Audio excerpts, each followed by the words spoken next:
Praise the Lord. ദൈവനാമത്തിൻ്റെ മഹത്വമുണ്ടാകട്ടെ. എന്നെ കേൾക്കുന്ന എല്ലാ പ്രിയപ്പെട്ടവർക്കും വേഗം വരുന്ന കർത്താവായ യേശു ക്രിസ്തുവിൻ്റെ നാമത്തിൽ ഞാൻ എൻ്റെ സ്നേഹവന്ദനങ്ങൾ അറിയിക്കുന്നു.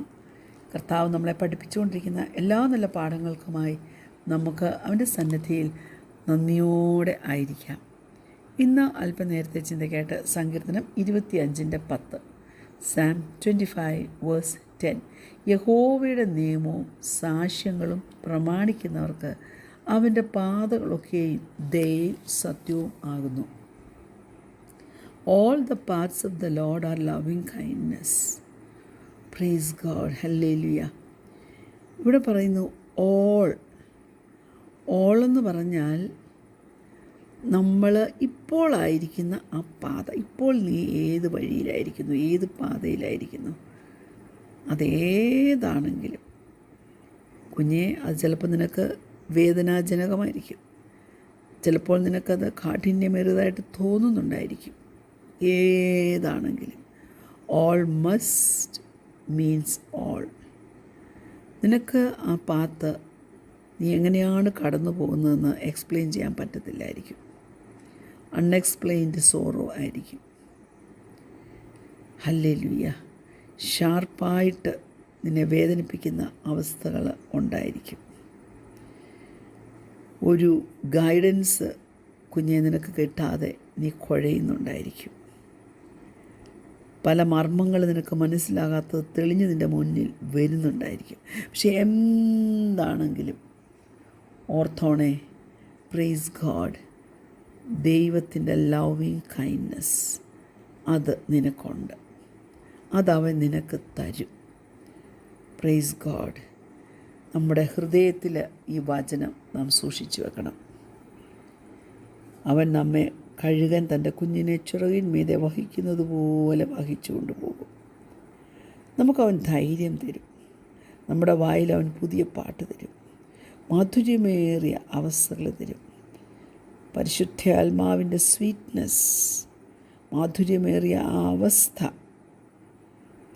നമ്മുടെ മരണം വരെയും അനുഭവിപ്പാൻ തക്കവണ്ണം നമുക്ക് നമ്മെ തന്നെ ദൈവത്തിൻ്റെ സന്നിധിയിൽ സമർപ്പിച്ചുകൊണ്ട് പ്രാർത്ഥിക്കാമേ.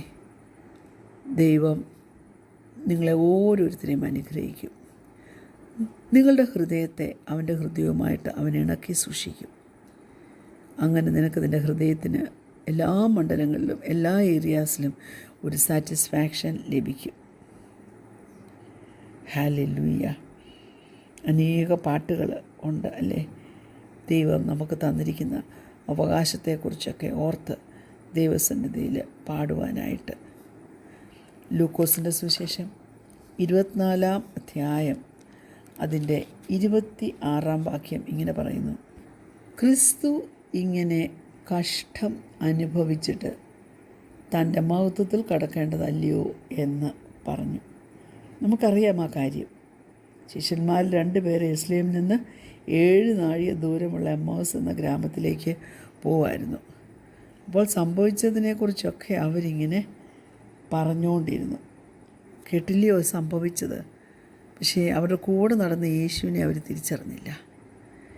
എന്നാൽ അവരവസാനം അവർ താമസിക്കുന്നിടത്ത് എത്തിക്കഴിഞ്ഞിട്ട് അവർ പോകാൻ ഭാവിച്ചപ്പോൾ അവരോടുകൂടെ രാപാർക്കാൻ യേശുവിനെ അവർ നിർബന്ധിച്ചു. അവിടെ അവൻ അവർക്ക് അപ്പം മുറുക്കി കൊടുത്തപ്പോഴാണ് അവരവരെ തിരിച്ചറിഞ്ഞത്.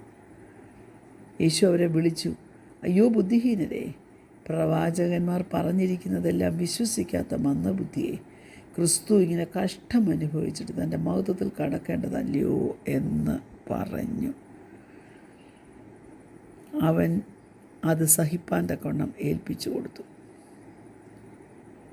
ഒരാൾക്ക് വേണ്ടി വേറൊരാൾ എന്തെങ്കിലും സഹിക്കാൻ സമ്മതിച്ചു കൊടുക്കുമോ ഈ കാലഘട്ടത്തിൽ? എന്നാൽ പിതാവും അനുഗ്രഹിക്കപ്പെട്ട ആത്മാവും സ്നേഹനിധികളായ ഏഞ്ചൽസും എല്ലാം കാണെ കഷ്ടത്തെ അക്സെപ്റ്റ് ചെയ്തൊരു വ്യക്തിയാണ് നമ്മുടെ യേശു കർത്താവ്. Praise God. അതുകൊണ്ടാണ് മത്തായിയുടെ സുവിശേഷം 25-ാം അധ്യായം അതിൻ്റെ 23-ാമത്തെ വാക്യം ഇങ്ങനെ പറയുന്നത്. മാത്യു ചാപ്റ്റർ 25:23 ഇങ്ങനെ പറയുന്നു: അതിന് യജമാനൻ നന്ന് നല്ലവനും വിശ്വസ്തനുമായ ദാസനെ, നീ അല്പത്തിൽ വിശ്വസ്തനായിരുന്നു, ഞാൻ നിന്നെ അധികത്തിന് വിചാരകനാക്കും. നിൻ്റെ യജമാനൻ്റെ സന്തോഷത്തിലേക്ക് പ്രവേശിക്കുക എന്ന് അവനോട് പറഞ്ഞു. Praise God, hallelujah. യേശു കർത്താവ് ഈ ലോകം വിട്ടുപോയി അല്ലേ? Praise God. എന്നാൽ അതൊരു സീസണിലേക്ക് വേണ്ടി മാത്രമായിരുന്നു.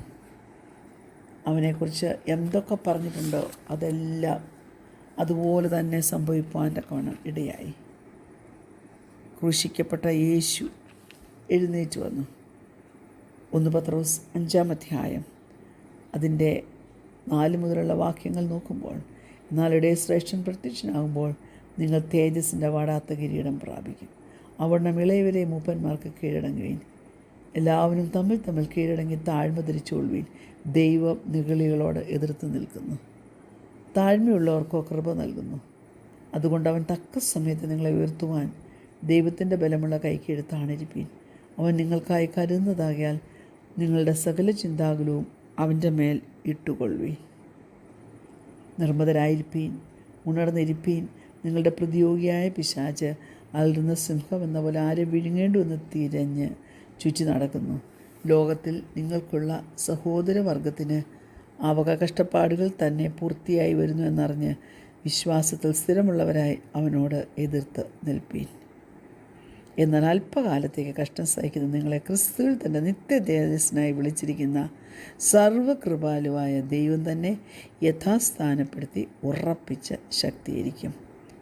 ബലം എന്നേക്കും അവനുള്ളത്. ആമേൻ. Praise God. ഇപ്പോൾ എത്ര ജോയ്സ് അവിടെ ഉണ്ട്. നിങ്ങളുടെ ദിവസം മുഴുവൻ ഫുൾ ഓഫ് ജോയ് ആയിരിക്കും. ആ ജോയ് നിങ്ങൾക്ക് സ്ട്രെങ്ത് തരുന്നതായിരിക്കും. ഞാൻ പറയട്ടെ, കാറ്റ് ഉഗ്രമടിച്ചാലും ഇരുട്ട് വ്യാപരിച്ചാലും നക്ഷത്രം തെളിഞ്ഞില്ലേലും കടന്നു പോകുന്ന ദിവസം എങ്ങനെയുള്ളതാണെങ്കിലും കുഞ്ഞെ നിന്നെ സഹായിപ്പാൻ ആരും അടുത്തില്ലെങ്കിലും ഞാൻ പറയട്ടെ, യേശു കർത്താവിൻ്റെ സാന്നിധ്യം അനുഭവിപ്പാൻ തക്കവണ്ണം നീ നിന്നെ തന്നെ ഏൽപ്പിച്ചു കൊടുക്കണം. കടലിൽ കപ്പൽ മുങ്ങാൻ തുടങ്ങിയപ്പോൾ ശിഷ്യന്മാർ പരിഭ്രമിച്ചു പോയി. ഒരിടത്തുനിന്നും സഹായം കിട്ടാൻ വഴിയില്ല.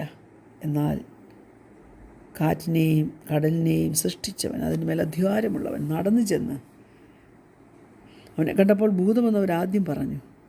കാരണം അതുപോലും അവർ തിരിച്ചറിഞ്ഞില്ല. ഭയം നിമിത്തം ചിന്തകളെല്ലാം പല മണ്ഡലങ്ങളിലായി പോകുമ്പോഴും അതെല്ലാം ഒരുമിച്ച് കൂട്ടി സഹായിച്ച് ബലത്തോടെ നിർത്തുന്ന ഒരു വലിയ ദൈവം, പ്രസൻറ്റ് ഡാർക്ക്നെസ് നിൻ്റെ ജീവിതത്തിൽ നീ മാറ്റിത്തരത്തില്ലേ?